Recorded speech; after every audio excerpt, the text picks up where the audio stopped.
inisiatief wat vrouens help deur en tydens swangerskap.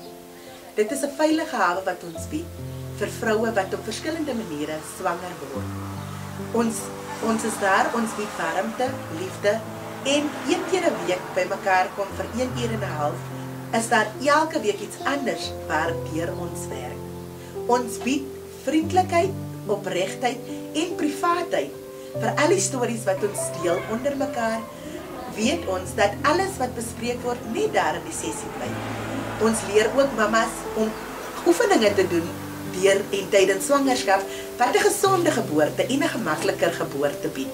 Ons bied sessies aan, elke week verskillende sessies, selfs ons praat oor borsvoeding, wat vir baie mamas soms 'n uitdaging is, maar wat by ons 'n roeping is.